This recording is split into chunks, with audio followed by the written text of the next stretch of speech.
নমস্কার বন্ধুরা, আন্তরিক শুভেচ্ছা ভালোবাসা জানিয়ে আজ আরেকটা রেসিপি নিয়ে চলে এসেছি।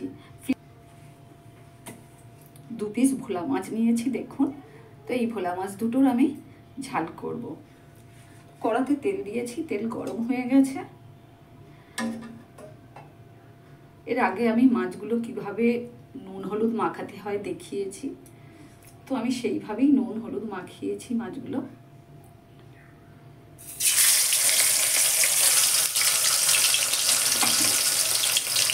বড় মাছ, সেই জন্য একটা একটা করে আমি ভেজে নিচ্ছি। তো উল্টে পাল্টে আমি দুটো মাছই ভেজে নেব। বন্ধুরা, আমার একটা মাছ ভাজা হয়ে গেছে উল্টে পাল্টে, এরকম আরেকটু আমি ভেজে নেব। দেখুন মাছ দুটো পুরো গোটাই আছে, মাছটা পুরো গোটাই আছে। তো আমি এই মাছের ঝালে কী কী মশলা দেবো দেখুন। দুটো টমেটো দেবো, একটা পেঁয়াজ, টমেটো আর পেঁয়াজটা আমি পেস্ট করে নিয়ে আসবো। তেজপাতা দেবো, এলাচ, লবঙ্গ, দারুচিনি দেবো দুটো করে, ক্যাপসিকাম দেবো। মশলা কী কী দেবো দেখুন। আদা, রসুন, হলুদ, এটা কাশ্মীরি লঙ্কার গুঁড়ো, এটা ঝাল লঙ্কার গুঁড়ো, এটা জিরে গুঁড়ো, আর এটা চাট মশলা। আপনারা আপনাদের পরিমাণ মতন দেবেন। তো এই মশলাগুলো আমি একটা বাটিতে গুলে নেব।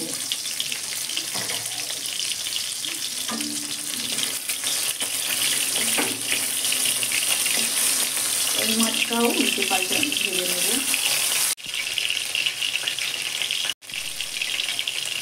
বন্ধুরা, আমার মাছগুলো সবই ভাজা হয়ে গেল। দেখুন দেখুন গোটাই আছে, কিছু ভাঙেনি বা জড়িয়ে যায়নি। তুলে নিলাম।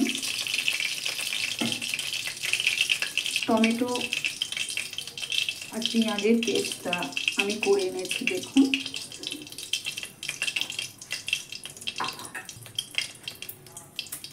কড়াতে তেজপাতা দিলাম, এলাচ, দারুচিনি, লবঙ্গ দিয়ে দিলাম।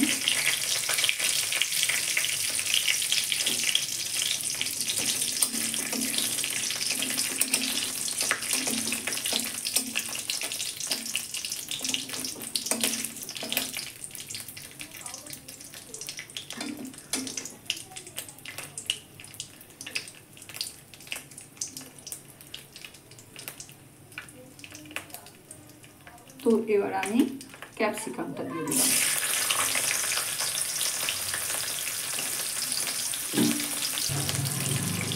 ক্যাপসিকামটা ভেজে নিলাম। টমেটো আর পেঁয়াজের পেস্টটা এবার দিয়ে দেবো।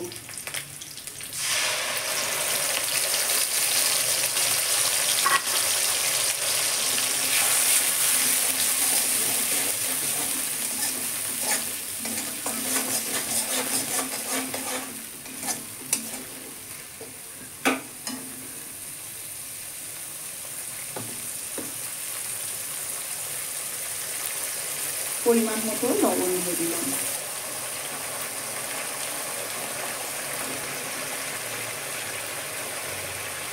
পেঁয়াজ এবং টমেটোর পেস্টটা ভাজা হয়ে গেছে দেখুন।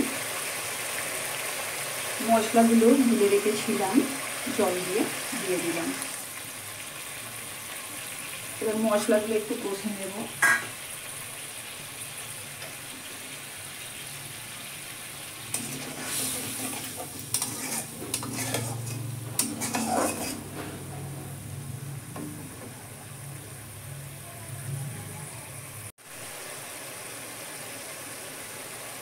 দেখুন মশলা আমার ভাজা হয়ে গেছে। তো এবার আমি জল ঢেলে দেব।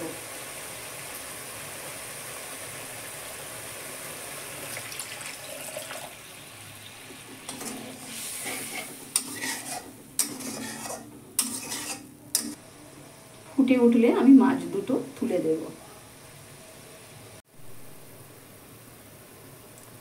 দেখুন ফুটছে। তো এবার আমি মাছগুলো দিয়ে দেব।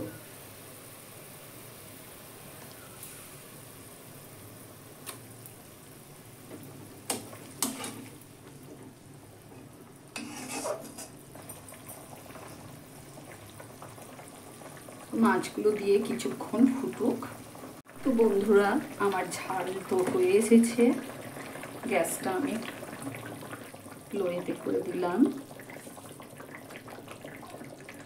একটু গরম মশলা ছড়িয়ে দিলাম।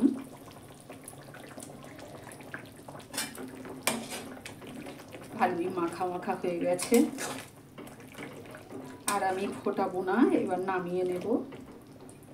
আমার রেসিপি যদি ভালো লাগে অবশ্যই সাবস্ক্রাইব করবেন, কমেন্ট করবেন, লাইক দেবেন। আজকের মতন আমার রেসিপি শেষ করলাম। ভালো থাকবেন সকলে, ধন্যবাদ সবাইকে। রংটা কত সুন্দর হয়েছে দেখুন।